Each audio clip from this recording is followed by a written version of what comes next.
XRP blockchain still faces centralization caveats as Ripple regulatory threat recedes. Ripple scored a partial win against the SEC last week in a summary judgment that was celebrated across the crypto industry. Why does the project itself remain so controversial? Last week's news that Ripple Labs had scored a partial court victory in its battle with the U.S. Securities and Exchange Commission lifted a regulatory cloud that had hung over the project for years. What remains, however, is the persistent criticism historically lobbed at XRP Ledger, the project at the heart of the case, by blockchain purists, that it's too centralized in its technological design. A descendant of Bitcoin but built around concepts that date to the early 2010s, XRP Ledger, or XRPL, relies on a key tradeoff, allowing its central transaction processing mechanism to be controlled by a much smaller handful of validators or key operators than found on many rival blockchains. Ripple basically said, hey, let's make Bitcoin adoptable by institutions, so they created their own version of a decentralized currency that was faster and more consistent and cheaper, according to a former Ripple Labs employee who asked not to be identified so he could speak more freely without upsetting old colleagues. But it did come with a trade-off of greater centralization compared to Bitcoin.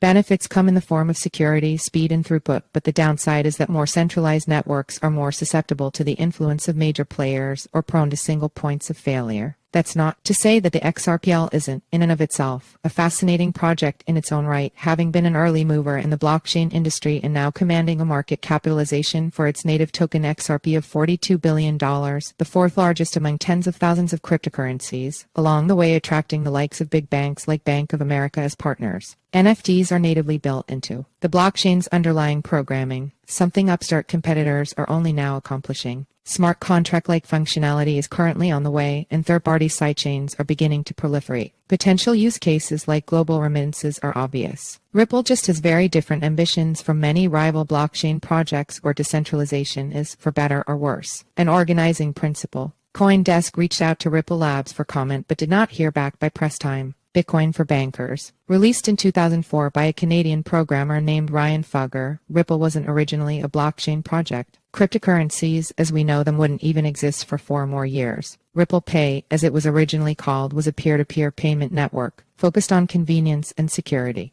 In 2011, Fugger sold Ripple Pay to Jed McCaleb, Arthur Brito, and David Schwartz. They were building a new payment system inspired by Bitcoin, which had come out a few years earlier and was still far from a household name. The trio's mission, which they eventually merged with Ripple Pay, involved bridging blockchains with traditional finance through faster transactions, cheaper fees, and lower energy costs. Their new company, called OpenCoin, eventually rebranded to Ripple Labs, the organization we know today. Ripple's reputation in cryptocurrency circles was complicated from the start. When Ripple was just my project pre-2012, it had a limited but generally good reputation in the alternative currency/nascent crypto community. Fugger, who briefly stayed on with Ripple Labs as an advisor but no longer works at the company, said in an email to CoinDesk. When Jed et al. Took it on, they were hoping to build on that reputation. Around the time of Ripple Pay's OpenCoin takeover, the budding blockchain industry was completely dominated by Bitcoin, which gained steam in the wake of the 2008 financial crisis as a way to combat a corrupt financial system. Bitcoin's breakthrough was that it used cryptography to allow people to transact over the internet without the need for trusted intermediaries. Powered by a decentralized community of miners, Bitcoin's novel approach to payment tech ensured that no one person or entity could tamper with transactions or slow them down. Unlike Bitcoin, which set out to disrupt traditional banking, Ripple's focus would be on making iterative improvements to the existing financial system. Not everyone was on board. Fugger no longer works in the blockchain industry and believes XRP's reputation has improved over the years, but he recalls that in the project's early days XRP was quite polarizing and viewed negatively by many in the Bitcoin community: mining purists, Bitcoin maximalists, etc. Ripple's original use case for XRP was quick and cheap cross-border payments, a feature called on-demand liquidity (ODL) that uses XRP as a bridge asset for banks and financial institutions to transfer between currencies. Over time, Ripple Labs has expanded its focus to include additional use cases like central bank digital currencies, or CBDC, essentially digital versions of government-issued money. In the future, Ripple sees itself as a wholesale replacement for SWIFT, the messaging network that powers today's global payment system. Crypto purists and Bitcoiners stick their noses up at Ripple's many financial and central bank partnerships, arguing they are anathema to what decentralized payment networks are all about. XRP's enthusiastic fanbase, the XRP army who's mob-like, Antics can be worthy of standalone articles, espouse a different view. Bitcoin in its white paper is anti-bank, anti-establishment, a prominent XRP Army member told CoinDesk's Jeff Wilser earlier this year. The libertarian in me loves it. The libertarian in me absolutely goes $King nuts for it. I'm like, hell yeah, down with the man.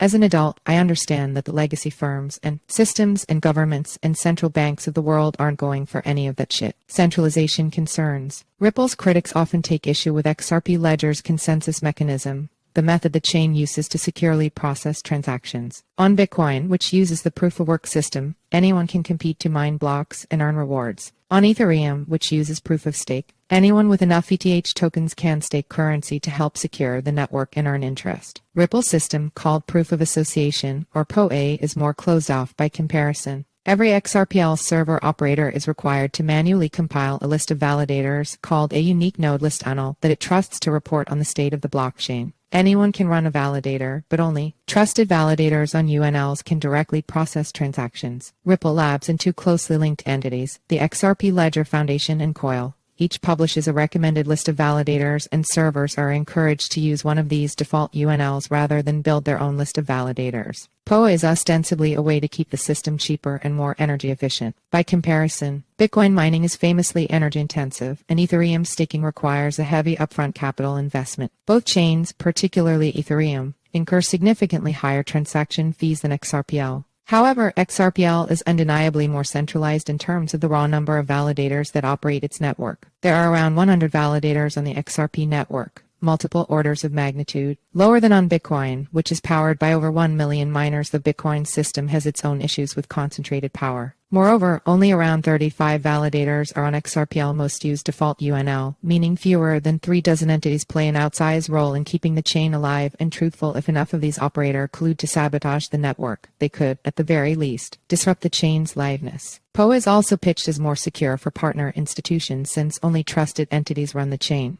You can't just come in with $1 billion and say, I have enough for 1 million Ethereum validators, I'm gonna run them all. I just bought my way into owning part of Ethereum consensus, or I'm gonna buy a bunch of mining hardware, and I have more money than you so I can get a larger share of Bitcoin protocol consensus than you can, explained Red Sheehan, a research analyst at Messari who writes regular reports on XRPL commissioned by Ripple Labs. That's just not possible with proof of association. However, decentralization purists hold that PoA systems undermine the whole point of distributed ledgers, the idea that trust should be removed from the equation. XRP token. Ripple's critics take particular aim at the initial distribution of the XRP token. Ripple Labs takes pains to distinguish Ripple from XRP, asserting that the initial distribution of XRP tokens, which saw 80% go to Ripple Labs and 20% to its founders, was a gift from the open-source developers of XRPL. This is despite Ripple Labs' significant role in constructing the chain.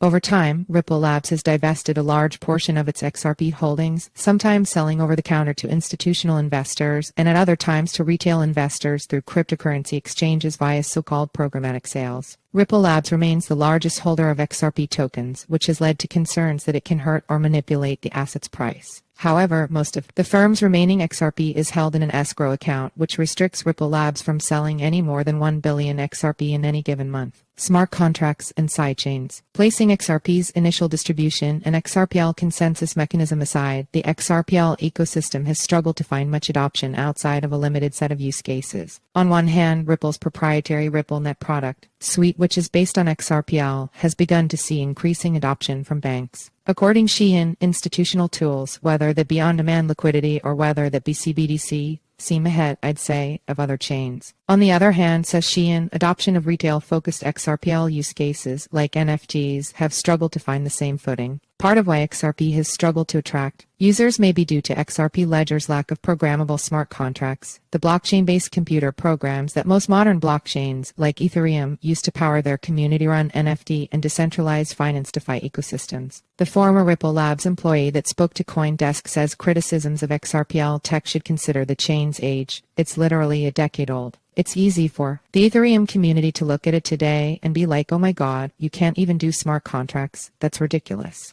But it's older than Ethereum. XRP, to its credit, had one of the first decentralized exchanges DX. It was also home to some of the earliest NFTs. However, XRPL DX and NFT ecosystem lack the richness and flexibility of those found on newer blockchains, and they failed to achieve much adoption as a result. Luckily, there's a chance that XRP Ledger's programmability may soon expand. Several third parties are building sidechains that write transactions to XRPL but can extend upon its capabilities via more complex features like smart contracts. One sidechain currently in testing is based on the Ethereum virtual machine, meaning it could theoretically open up the XRP ecosystem to some of the same apps and smart contracts that live on Ethereum and similar blockchains. There is also an official proposal to introduce hooks directly to the XRPL network. Almost like many smart contracts, hooks, which are currently in testing, will allow people to add code that auto-executes on certain types of transactions. Ripple's future. When Ripple first came on the market in 2012, it was among the first blockchain projects to unabashedly embrace traditional banks. It was also one of the very first blockchains to depart from Bitcoin's mining system. Both of these moves earned it scorn within the crypto community, a sentiment that pervades today. Despite a checkered reputation in some corners of the crypto community, Ripple's SEC lawsuit has won it new allies, some grudging, others more enthusiastic. Many of the XRP about faces are rooted in politics. For example,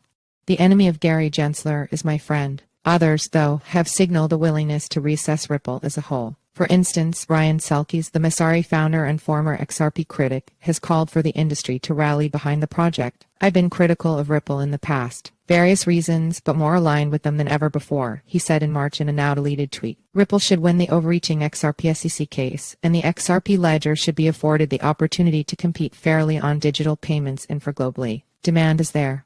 Selkis appears to have deleted all of his tweets from before May 28, 2023. Not this one in particular. But it's not just the SEC lawsuit that has won Ripple new friends. Centralization is better understood in 2023 as a spectrum, and low-fee, permission blockchain projects are much more common now than they were in 2012. Ripple's banker-friendly ambitions, a far cry from Bitcoin's libertarian/anarchist roots, also look far more familiar today than they would have looked 10 years ago. Ripple may have a hard time swaying Ethereum and Bitcoin maximalists to its side, but there's a clear demand for institution-friendly blockchain products among investors and developers. If Ripple Labs manages to weather the SEC case, and if XRPL can make good on its progress towards improved programmability, the project may be well positioned to seize on a new wave of hype.